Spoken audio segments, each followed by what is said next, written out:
And welcome into episode 4 of the Cubbie Climb with Brett Bateman. I am one of your co-hosts, Blake Cowell, also known as Blake Cowell X, with two of my other co-hosts, Jacob Zanola and Brett Bateman himself.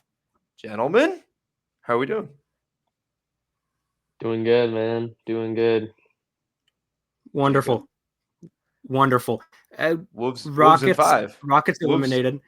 We're talking about Yeah, the Wolves Rockets. in We said five. Wolves in 5. That should have been the opening agenda. We're done talking about the teams that are out, Jacob. You're on the couch with us. You're on the couch with the Okay, Bulls well, fans now. with the Bulls, yeah. No, the Timberwolves are hot, and especially, and I know we'll talk NBA later, but Curry's injury. It was the video the other day. I think it was Edwards talking with somebody on the Warriors, and he's like, "Dude, you guys just need to try and win one." And they said, "We know they just got to win and try to get Curry back." But even then, will he actually be healthy, or are they just going to force him onto the court? I think the Wolves are in a really good spot. I mean, yeah, I was stressing so much when we were playing the last game, game 3, and we were like it was back and forth. We were like losing the majority of the game, and then obviously like we kind of Anthony Edwards went on a little his classic fourth quarter run, and we were up by 8, maybe 9, and I was like, all right, it's game. But like Snaps. we can't be doing this against like sure it's playoff Jimmy. He came out hot, but like Mm-hmm.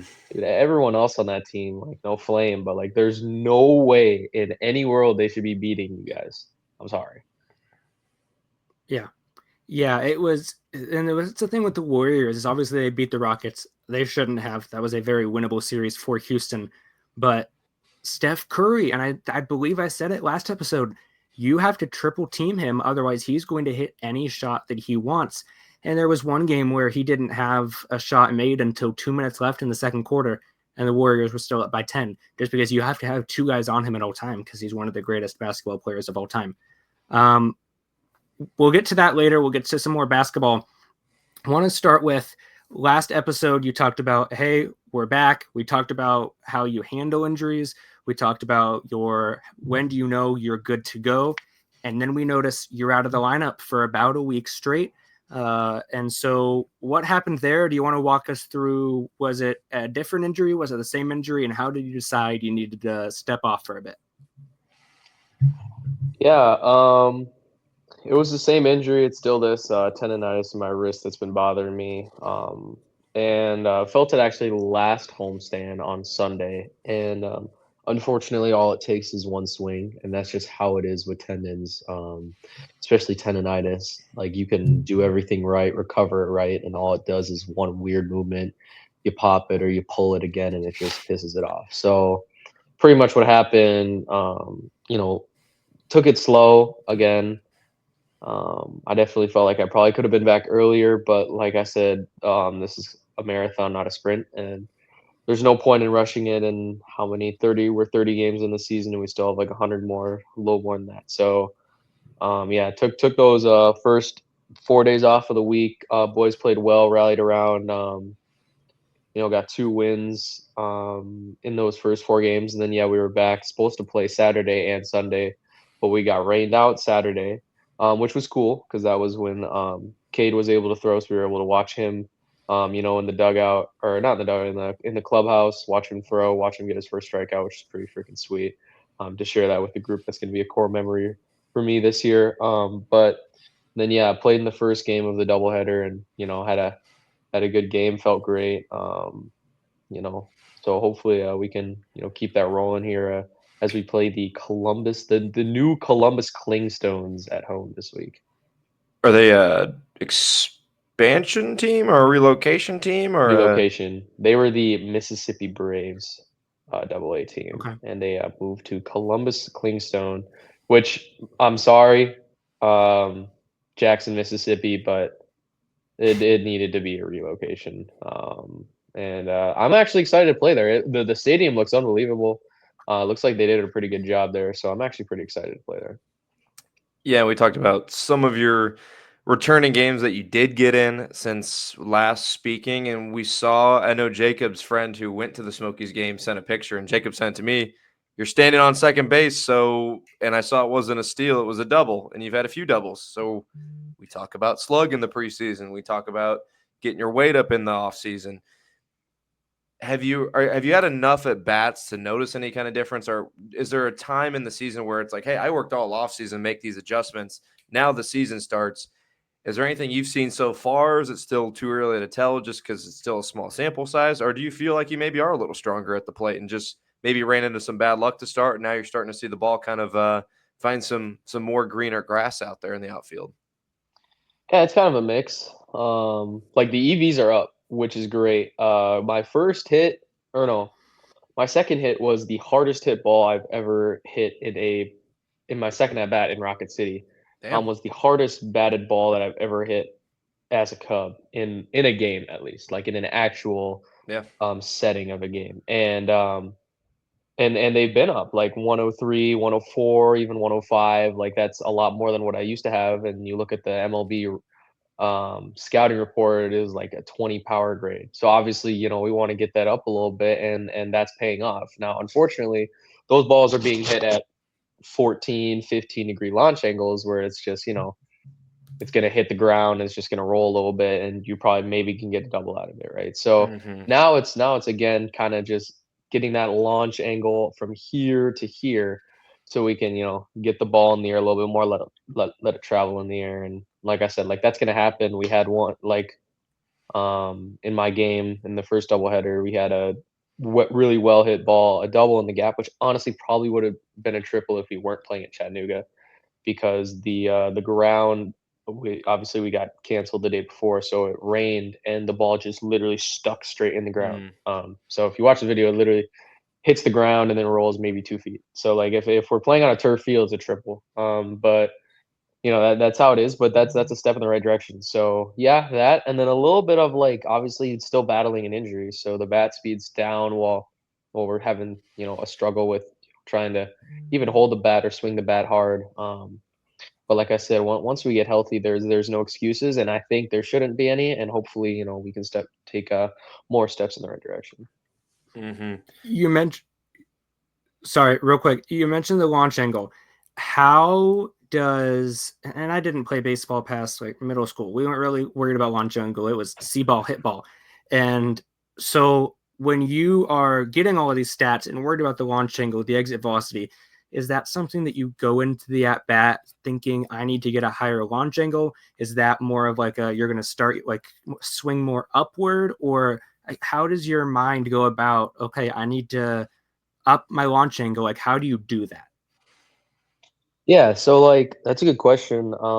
It's a little bit different for everyone, but for me, it's more just like being aggressive and like catching the ball out in front, and like trusting that, like, if I get a slider that's hung, I'm still gonna be able to keep my hands back and then get it through. That's kind of like the whole thing, like being on time for the fastball and getting the barrel out in front and then adjusting the off speed. That's kind of how I would consider it. Now it's different for everyone. Like I know for a fact that there are a majority of professional hitters that do something called zone hunting, and that's like more of an approach, and that's kind of what you can get. Like if you get a guy, like for example, we faced Chase Burns last week, right? Against him, you gotta be in an area. You can't cover the whole plate, and you just gotta, if it's there, you gotta go, and you gotta be able to get the bat out in front. So like, that's kind of what it is, and it's just changing my where I catch the ball, because like I used to catch it too deep, so my ground ball percentage is at like 60%, which is way too high. So they're like, all right, let's try and catch the ball a little more out in front, and the way we can do that is by increasing your bat speed, so strength, or simply changing your approach, just being more aggressive, being fine with chasing pitches, being fine with striking out, being fine with swinging and missing, but not moving away from your general approach. Just take a little to get a little, and that's kind of what it was. Like I was one of the best contact hitters, struck out the least, really good walk to strikeout ratio. We can take a little bit of that and just say, all right, you're still going to be a very good hitter if you can still you'll still keep your contact, but instead of trying to do contact with one strikes on you or no strike on you, why aren't you trying to just hit the crap out of the ball with no strikes or one strike? And Mm-hmm. then once you get to two strikes, then you can kind of get a little bit bigger, try and put the barrel on it, like trust your skills that you had before. But until then, let's be aggressive. Let's hit the crap out of the ball if they make a mistake early, and that's what is gonna help you get the ball in the air more. We were talking a little bit about EV and launch angle, and I think those are definitely more important in terms of like these advanced analytics, because like Jacob said, 10, 15 years ago, that stuff wasn't really super prevalent, at least for like fans knowledge and fans viewing. Now anyone can type baseballsavant.com in on their phone and then just post that anywhere and just say a player sucks or they're good based off just blue and red sliders. It's fair. And I That's fair. fall victim to that too sometimes, because I'm like, well, where's the bad luck? Where's the good luck? Because like you said, you might be hitting the shit out of the baseball, but if it's just a ground ball, then that's more likely to just be a single out. It's more likely to find a fielder's glove for a ground ball. And the advanced stats have gotten so out of hand that I got baseballed the other day, talking baseballed with a fake stat about analytics. I'm trying to think what it was, because Jacob texted me right away. It was like it was a fake analytic of every home run's going to be tracked. And if it would be a home run over half the stadiums, then it'd be called a true home run or whatever. Totally fake. I fell for it. I reposted it saying how stupid it was. And I had to leave it up there, and it got like 50,000 views and like 500 likes. So it absolutely blew up for me being wrong. The tweet says MLB is launching, and again, this is from a parody account, basically the Centel of baseball now, and they've been doing well. They have 6,000 followers. MLB is launching a new stat called the True Home Run, which will track balls that clear at least half of all Major League stadiums. Starting in 2026, players will have a separate home run total based on league-wide ballpark eligibility tracked by StatCast, basically taking a shot at Aaron Judge for using the short porch. So I guess my question, or more of I just want to hear your opinion of, is where do you put stock in some of these advanced analytics? Do you think there's a balance to it? Do you think if it's utilized the right way, it helps you as a hitter? Or are you kind of the camp of, I'm trying to just get base hits. Like, I'm trying to do certain things. Like, obviously, like I said, like some of it should be valuable, but I'm looking at Baseball Savant, and the discourse, at least in Cubs world last year, was Christopher Morel. It was Christopher Morel was hitting the ball really hard, but his batting average was like 190. So it's like, yeah, you can hit the ball really hard, but at what point are you like, the games are played on the field, not on Baseball Savant? So it ultimately led him to being traded, which he netted some value. So some teams found value in him. So it's just an interesting conversation, especially in today's game. And it's only going to get, I say worse, but some people would say better. So I'm trying to see what Brett Bateman would say. For me, as a hitter, there's like three stats that I would say are important. OPS, which is on base percentage plus slugging. Mm-hmm. WOBA, which is weighted on base average, and then expected WOBA, which is your expected on base average. So I know expected WOBA is just like, that is the Christopher Morel, as you're talking about. Like, if you hit the crap out of the ball and you're really unlucky, your xWOBA is obviously going to be higher than your WOBA, and that's kind of what it is. Like, if you have a really high expected WOBA compared to your WOBA, then obviously you're really unlucky, and that's what it should be like. That's what the model expects it to be. WOBA is just like weighted on base average, so that's like, if you hit a ball at 95 miles per hour at 10 degrees, and our computer analytics say that it's like 95% caught, but you get a single out of it, the model takes the 95% caught and puts that into the play of like this, like the single that you actually got. So like weighted on base average, so it kind of weighs it out of like, okay, obviously if you have a high weighted on base average, you not only hit the ball really well, you get on base as well, and you hit it where people aren't. So like where our computer kind of where everyone's computer kind of calculates it is my understanding. And then expected obviously is just like when it's what is expected based on what you do, and then your WOBA is like what actually happens, and then it kind of calculates that. And then OPS, obviously everyone knows OPS is on base plus slugging. Like that is like, in my opinion, the 101. Like if I'm trying to tell someone, oh, if this guy's good or not, I would say his OPS for sure. Because like nowadays, especially a guy that can get on base 35% plus of the time, even a little higher than that, is unbelievable. And and that is something that you can measure into your OPS. You can slug it and you can get on base. I mean, that's everything that a team really wants out of a hitter. So, what's your piggybacking off that real quick?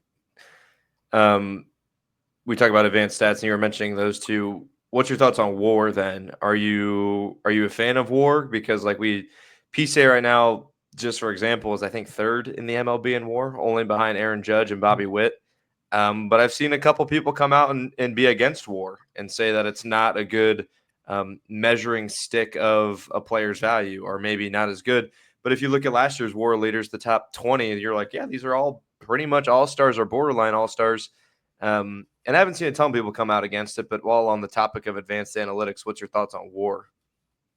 I don't know. I don't really know how does WAR is calculated, yeah. to be completely honest with you. But like the line is always, if you're the best player in baseball, you have the best WAR, like pretty much. So, Sure. yeah, I mean, I would definitely say that WAR is really important. Like I know for a fact that I understand it as like it takes into every account of hitting, defense, and base running, Mm-hmm. and or in WAR, fielding. yeah. And obviously, Pete is probably not probably. He is the best outfielder right now in the MLB. I like there are other guys that are up for debate, but I would say he's the best outfielder in the MLB. No glaze. Pete, if you're watching this, no glaze. But I would say that, and then obviously offensively, he's already done a lot more than what people have expected. So now you're adding something to, a guy that already is the best at something. He's one of the best now at hitting as of right now. Mm-hmm. So that's why his WAR is so high. And if you look at it of just an offensive thing, and you don't look at it defensively, then you are like, all right, I mean, he's doing good. He's doing really good, but he's not doing great. But then you look at WAR, and WAR really tells you the story of like, if you don't have this guy in center field, you're not winning this many games. Or Yeah. if you don't have Aaron Judge on your team, you're not winning this many games. That is why I think it's important. I think it's a valid stat. Yeah. And Aaron Judge might hit. I mean, shit, dude. I think the record for WAR is like, I think it's like 16 or 17 from like the retroactive Babe Ruth, like 1927 season or something. And Aaron Judge is on pace. I think he's almost at 4 WAR already. And it's May 12th. I mean, insane stuff. One of the best value contracts in baseball history, Aaron Judge. He's hitting like It's- 400 talking. with like 15 home runs already, and we're like 40 games in the season or whatever. Like, it's unbelievable. Insane. It's incredible. Yeah. Few things while we're on that topic. First off, I don't know. I'm sure you saw it, Blake. I don't know about you, Brett, but there was a play yesterday. Pete Armstrong had a 0% catch probability, and he missed it by like an inch. And everyone was like, "How did he not catch that? How did he not catch that?" And I'm like, "Okay, come on." But like you said, he's already a 4.5 win player. If you were to not take up the bat at all, like then he's already a very valuable player. I think the calculation is about $10 million for every one WAR or around there. So he's already worth a lot. And then you have him just hitting just the crap out of the ball. He's crushing it. Players with 10 home runs and 10 stolen bases this season: Pete Armstrong, Shohei Ohtani, Kyle Tucker. Those three. So you have Pete Armstrong, who's the best fielder in baseball and one of the best hitters in baseball. Shohei Ohtani, who may be the greatest athlete to ever grace this earth. And then Kyle Tucker, who's kind of the 5-tool guy right now. You look around baseball and he's kind of that guy. So you're in pretty good company. I sent in our little stream chat what WAR is. I'm not going to read all of that, but Blake said hashtag not a math guy, because I don't understand how most of that is calculated, but it is interesting because does it take into account how good a team is? What if, would Kyle Tucker say, if he puts up the exact same stats on the Cubs compared to the Rockies, who have won 7 games? Because it says runs per win. Well, what if they don't win any games? Then I would be curious to see how that's affected. I might have to do some research on that later, but just a little thought bubble by me. Well, next year X WAR Plus will come out, and it'll just be another added wrinkle that'll be on Baseball Savant that I'll have to try and figure out. Yeah. So at MLB, you're welcome. Well, it says divided by runs per, I don't know. Not a math guy. Not a I'm math. trying to look at it and like think about like how runs per win. Like so, like if you PEMDAS. score a lot of runs, like if you're on a bad offense but you bat in a lot of runs, you're gonna have a crazy WAR. Like that PEMDAS. literally means that Parentheses you're first. benefiting, or like you are the whole offense, right? That's what that would mean. But if you're doing really good on a team that's scoring a lot, then your WAR is going to be lower Okay, I because guess you're that winning makes sense. by with a lot of runs, right? So Right, like yeah, Kyle Tucker and Pete's would actually be a lot higher if they weren't on the Cubs. they're Rockies. Trade Right. them to the Rockies. Let's set some records. Uh, Yeah, no, We that would is need- interesting. We would need Chase Dollander, and Ryan We need more than McMahon and Chase Zach Dollander. Veen. Well, we yeah, would need, that's fair. We would need every fan Probably would their need whole start. company. We would need company shares in the Rockies if we traded those guys. We would need every fan would need assets to trade those guys to the Rockies. Looking at the WAR leaderboard all-time single season, according to Baseball Reference, like Blake said, Babe Ruth is first with 14.1, and then 12.8, and then 12.6. Then Carl Yastrzemski, Roger Hornsby, Barry Bonds, Lou Gehrig, Babe Ruth again, Bonds again, Cal Ripken, Honus Wagner, a lot of old guys, and then you get to about to 22nd, and that's where Aaron Judge comes in. You have in between him Mickey Mantle, Willie Mays, Stan Musial, Joe Morgan, and then Aaron Judge, and Mookie Betts. So just the fact that looking at this one picture I have up on my computer that is the top 24 single season, Babe Ruth, Barry Bonds, Roger Maris, Lou Gehrig, Mickey Mantle, and then Aaron Judge, and then Mookie Betts too. But Aaron Judge is on here twice. Are we watching the greatest offensive season in the history of baseball? He's hitting over 400 and we're 40 games in. It's not like it's 1 week where he had got a bunch of hits. Like he's not stopping. He's hitting a home run a day. It's up there. I mean, it's got to be up there, right? I mean, at least in my head. I mean, I don't watch a ton It's of incredible. teams other than the Cubs, but it's must see TV, and that's. I mean, we talk about growing the game all the time. You want to grow the game, you get a guy like this up there. That's. I mean, I remember when it was he was going for the I guess it was the AL record in home runs a couple years ago, and ESPN would cut to it every time he was up to bat, and MLB Network would too. I mean, brings eyes to the game, so it's tough to complain even though he's on the Yankees, which aren't the most popular team amongst fans. Yeah. Real quick, not baseball related, but I did want to tell you, Brett. So I was on a bachelor trip and we were playing a drinking game. Are you familiar with the drinking game Harlem Killabrew? No. Okay, so anyway. Can't say I am. Quick lore here. This is a totally off baseball topic. So it's just a name game. It's basically like you say someone's name. And so like if I say Mickey Mouse, the next person has to say a name that starts with an M. It can be pop culture, athletes, whatever. And like you essentially like are going in a circle saying names based on what the last name starts with. So it starts with an H, and then you can say Harlem Killabrew, and the next person has to drink. Either way, not the point. But we're playing, and some of my buddies are Cubs fans, and we're playing, and we get to B's, and I say like Bob Cousy or something, or I say something with B, and then my friend turns around and he says, we're playing, and he's like Brett Bateman, and I'm like, elite ball knowledge there, elite ball knowledge. So the lore is growing. I thought you'd enjoy that. But he was a Cubs fan, so he was kind of in the loop already. But it was kind of fun to see nonetheless. You shout out that guy. You're in the drinking games now. Oh, but the Cubs obviously talk a little bit about the Cubs Major League team. We've done some of the stats, but Cubs haven't been as hot as of late. Cal Quantrill is currently tearing them apart, and he had a perfect game. Well, he didn't let anybody reach for the first 8 batters, and now they have 1 hit and scoreless, but thankfully Colin Ray is also doing fantastic.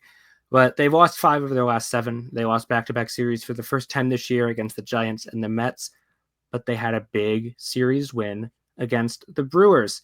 I don't believe we've talked since then. Did you get a chance to watch any of that Brewers series? And if so, Pete Crow Armstrong, best player ever. Wrigley North was rocking, and the players and the announcers, everybody said, like, this is a home game for the Cubs. Anytime the Cubs did anything, you looked around and 90% of the stands was jumping up and down in their blue shirts. like rocking it. Did you watch or recall anything specific from that series? They were on Fox, right? For one game? Yeah, Yeah. I think it I was think they were.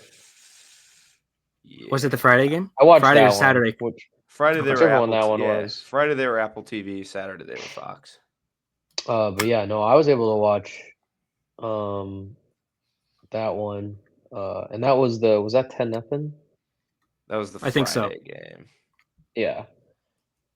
Yeah, I mean, you go to a division rival's place like that, and you stomp them first game. I mean, that's kind of setting the tone of how it's going to look for the rest of the week, and we're able to win the second game and then drop the third game, but we'll take the series 9 times out of 10. So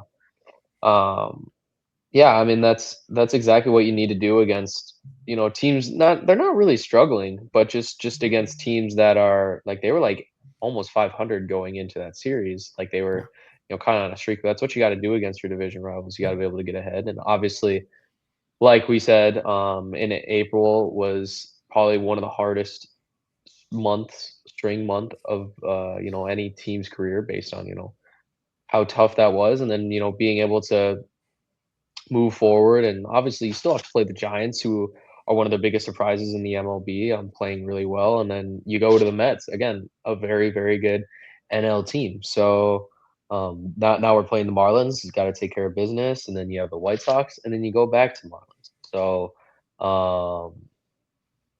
yeah, I mean, you just got to be able to take care of business now against the rest of these teams for all of May. Hopefully, even like if you can win 75%, you put yourself in a great spot. So, Do you when you guys are playing and you kind of see a team that may not be playing well, and let's say you have like 2 weeks straight of in Double A you guys play like 7 game series, or mhm. is it about 7?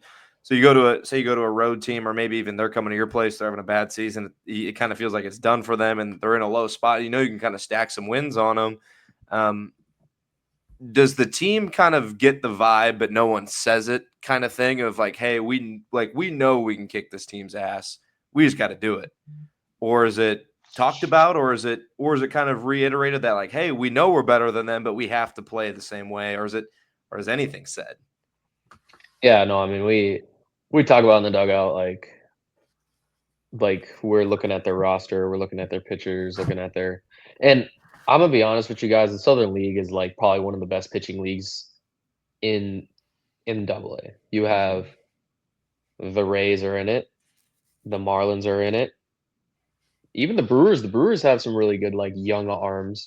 I Yeah. mean, the majority of them are AAA now, but like majority the Marlins, the Rays, and even Birmingham, the White Sox, they have Hagen Smith and Noah Schultz, Yeah. two of the best left-handed pitchers. Like this is like a legit starting pitching league. Like the Rays, for example, like they are pitching 101 when it comes to development. Like I think a lot of people would Mhm. agree. Them, the Mariners, even the Marlins. Like the Marlins do a great job developing arms, and that staff was unbelievable. Like we had already discussed in the last episode. Like that was a big league pen.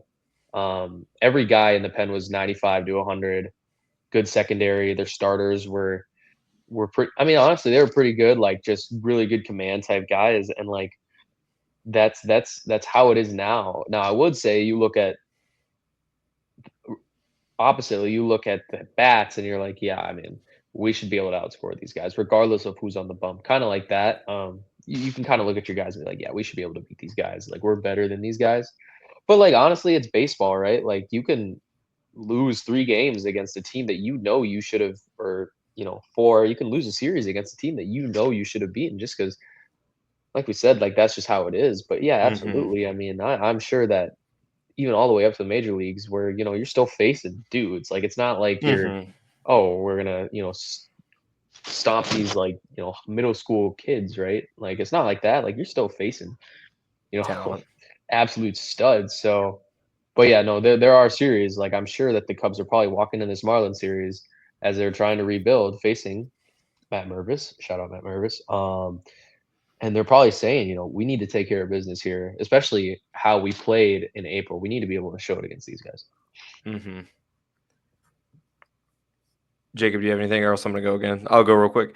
I guess Yeah, bouncing you off can go ahead that real too. quick. That's fine. We're bouncing off that again. We're talking about teams and mindset.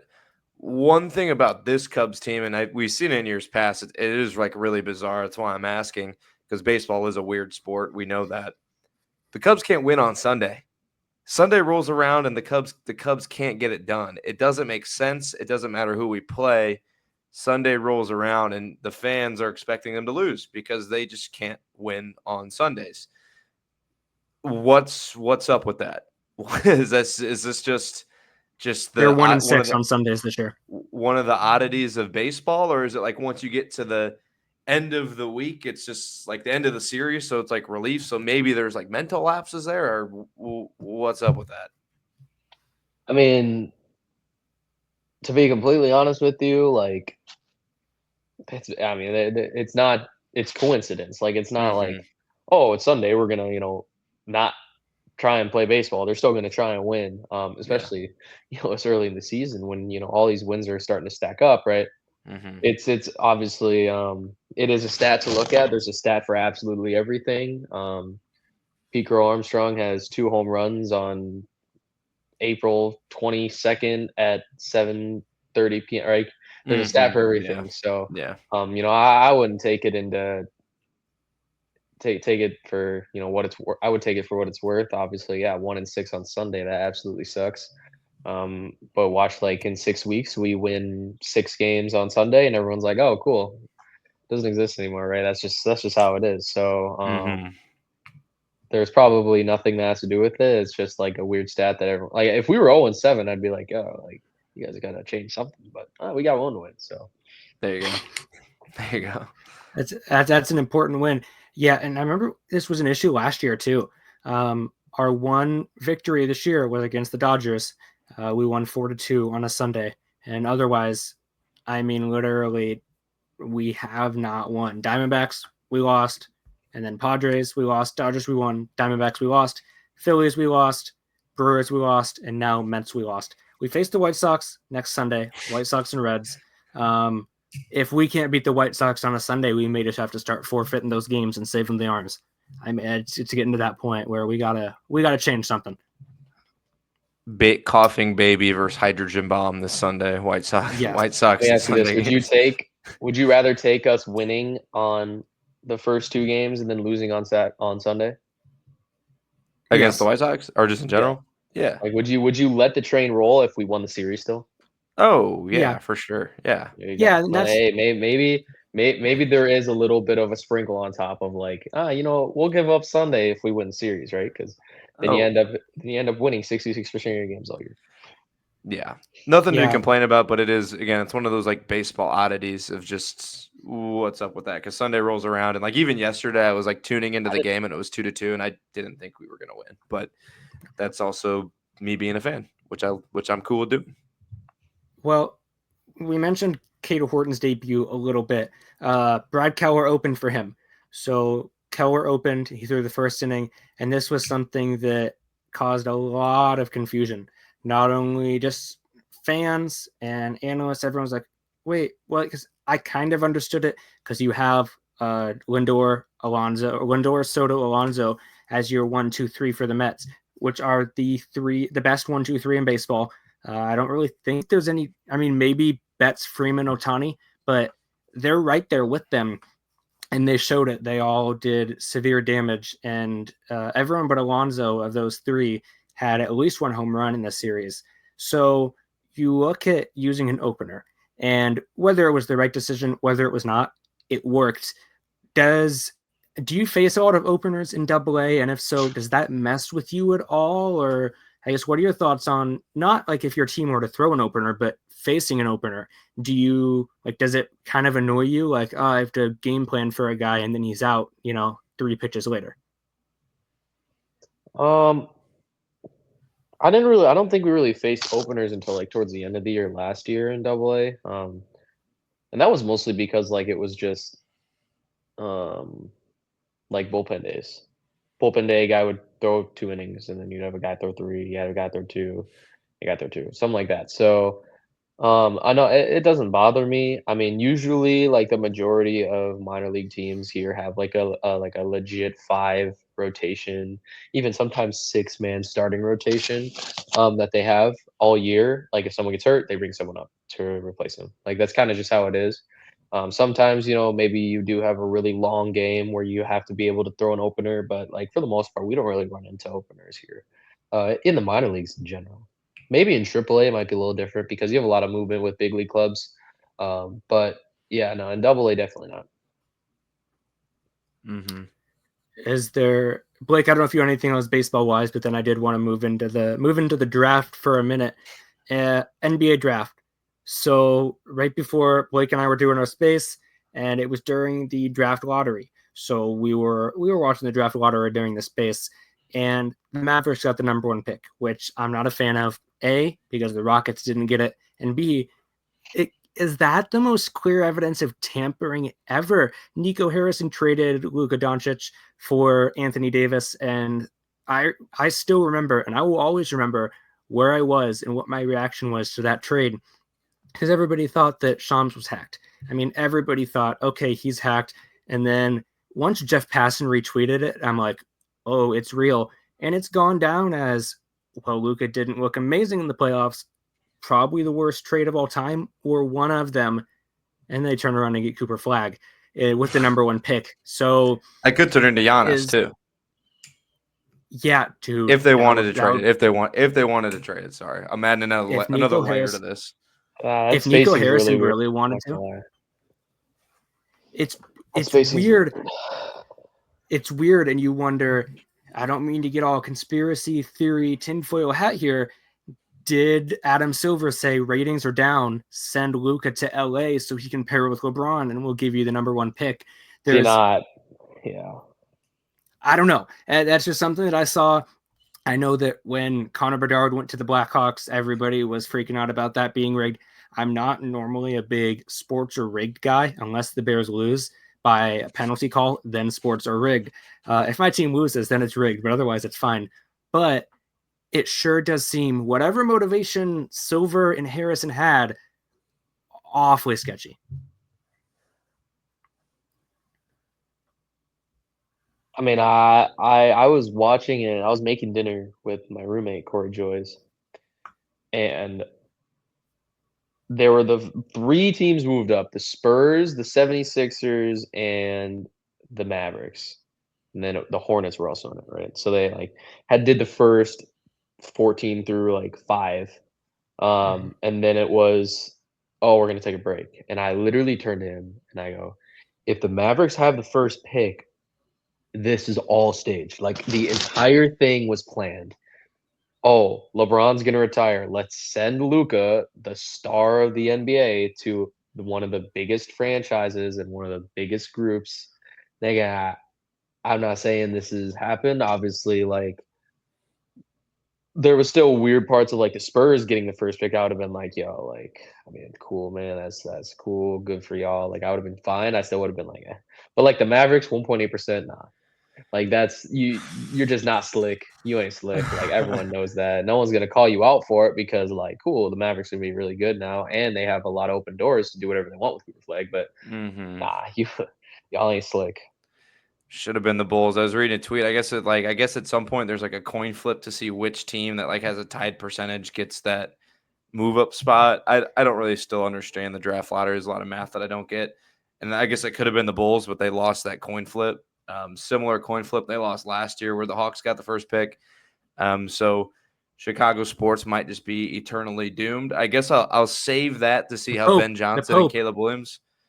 The Pope was a big get. I was still a little disappointed we got some fake news on the Pope being a Cubs fan because I was sending that off to all my Cardinals fans, and then I kind of got it slapped back in my face when the White Sox rumors were true. So that does suck, but the Pope is a good get for the city. I will say that. So I will say this though, I feel horrible for Jazz fans, and not saying that the talent isn't good. I mean, they're still going to get a really good player with the 5th pick, but man, and the Wizards. You guys just went. I feel bad for DC. They've been in that area of top picks. obviously they had Sarr. I mean, Sarr's an absolute stud. He's only gonna get better. But like you're wishing that you're able to get another star, another promising player, especially as a smaller franchise, and Mm-hmm. you fall out. You fall out of the top four, so you don't even get a shot for Ace Bailey or Dylan Harper or Cooper Flag. Now Mm-hmm. you have to probably like Trey Johnson's probably gonna be pick number 4. So I don't even know who else is left. Like Jakob Jonas is there. Like I said, like the big three is Bailey, Harper, and Cooper Flag, and I was like, all right, perfect. If like the Jazz, the Washington Wizards get it, and like even the Charlotte Hornets, I would have been like, all right, sweet. Like small teams are gonna have a star player that they can build around, and they're actually gonna have a chance. And now it's like, no, the Spurs get one. The Sixers have the third pick. The Spurs have the second pick, so it's gonna go Cooper Mm-hmm. Flag. Spurs have the Spurs will probably take Dylan Harper, and then who's third again? I'm tripping. 76ers. The 76ers are gonna get Ace Bailey, and it's like, I mean, obviously all those are perfect fits. Like the 76ers traded for Paul George, and he obviously didn't do that. And if Embiid, I don't know how many years Embiid's gonna have. I mean, he might medically retire at some Mm-hmm. point here sometime soon. And then the Spurs traded for De'Aaron Fox, but Dylan Harper can surely play that shooting guard position because he is 6'6", and then you just move Stephon, or he could even be a small forward, and you move Stephon and keep Stephon Castle at the 2. Like there's a lot that you can do with a guy that's 6'6" and a little bit bigger. Like like Dylan Harper to me reminds me of Cade Cunningham. I think he's going to be a very good comparison to Cade Cunningham, in my opinion. So obviously he's with a very hardy, star-studded team since they get the second pick. I mean, they even could pick Ace Bailey just because they need a power forward. Mm-hmm. Harrison Barnes should not be your starting power forward. No flame to him. He was very good a few years ago, but like they could pick Ace Bailey and throw him at a power forward position, and now you're like, wow, you might be money. But then again, too, it's like all of your complaints of these small market, or not complaints, but the small markets not getting their guys. I mean, that's what the draft lottery is designed to do, is to signal to a team like the Jazz, like, hey, go throw some cash at someone, try and make your team better, so you're not in this position of hoping that a guy like Cooper Flag comes. And I understand, like a guy like Giannis, if he ever hits free agency, like he's not picking the Jazz. Yeah. He's not picking the Jazz. Mm-hmm. However, you look at another sport like the NFL, where that's been teased before, like they could go to a draft lottery. And I hope it never does, because we've seen teams in the past that are quarterback needy have turned their franchise around by getting that number 1 pick. I mean, you look at a team like Jacksonville Jaguars at the time when they needed Trevor Lawrence, and when Trevor Lawrence is healthy, their team is in a wild card hunt. Like that can really change a franchise and turn those small markets around. And even though they haven't really won a playoff game or have success with Trevor Lawrence, they got Travis Hunter, and they're going to be knocking on the door again this year. And even like the Browns, they were terrible forever, and then they got Baker Mayfield, and now they were in contention for a few years. So interesting. And now they're terrible forever again. Now they're terrible forever again, but maybe Shador will turn it around. But perfect I timing. don't know. It'll be interesting. I definitely Perfect timing. Yeah, perfect timing. Again, I wish it was the Bulls, just because Chicago sports fans have not had much to cheer about of the last 10 years at this point. But we'll see. Caleb Williams and the Bears, they're on Black Friday this year, so something to look forward to. That'll be fun. I'm excited. Brett, who do we want the Vikings to open up against? What is your ideal opening week with the Vikings? Schedule release on Wednesday. When is the schedule release? Wednesday? Wednesday. I'd love them to play the Lions. Yeah. Not that I don't like the Lions. I just think it'd be a really good game. Kind of like a good test for McCarthy right out the gate. See what this Vikings team is really all about. Like, because again, we are absolute dogs in the regular season, and then when we get to the postseason, it's just like we're a totally different team. So I like to get tested early and be able to build some confidence off. So I want to play. I want the smoke. I mean, even the Eagles, bro. I'd love to play a good team. Maybe just, the Bears. See where we're at. Maybe the Bears. I'd love to play the Bears a division game at the first game of the year would also be pretty interesting too. I mean, give us the Chiefs, man. We want the Chiefs. It'll be interesting. But that's all I got for this one. If any of you guys, I guess we'll talk about the Timberwolves real briefly. They're up 2-1. They play tonight. how far the T-Wolves going at this point? I mean, are we thinking? I mean, I'm not gonna lie, guys. Are we thinking finals? If the Nuggets beat the Thunder, actually no. I would rather play the Thunder than the Nuggets, which is crazy for me to say. Yeah. But I'm actually more scared of Nikola Jokic and his playoff. You know, they've been around. Every single guy's been around. They were on that team when they made that run, and like that's exactly what the playoffs are all about. Like, unfortunately, Houston, you don't really. I mean, you had Fred VanVleet, but you don't really have that many guys that are playoff tested, which is a totally different monster, as you can tell by not only the physicality, but just the pace, the overall like crowd. Like, it's a totally different ballpark, and I'd rather play OKC because they don't have a lot of guys who are tested. They have a lot of young guys, and me watching the Nuggets take the lead in the series, I'm honestly more terrified of playing them because we beat them last year, and they probably want to beat us more. So yeah, I mean, Wolves in 5. They're gonna win tonight. They're gonna win the next game, and that's it. So that's what's gonna happen. Wolves in 5, and then yeah, I'm just gonna be biting my nails every single game in the Nuggets Thunder series, praying for Shea to continuously get foul calls so he can make his free throws and win every game. There's been some pretty fun series. I mean, we're the looking playoffs the playoffs have been elite this year. They have, and I'm not that I'm not that I don't like basketball. I'm just not a massive basketball guy. I just don't find it as entertaining as the other sports. But I've been locked in on the playoffs, because my team was in it, but also they've been really good games. The number one Thunder, who are supposed to be like this team is going to wipe through everyone. No, they're getting buzzer beater left and right by the Nuggets, and then you have the Pacers, who were up by like 44 at halftime, and they're about to beat the Cleveland Cavaliers.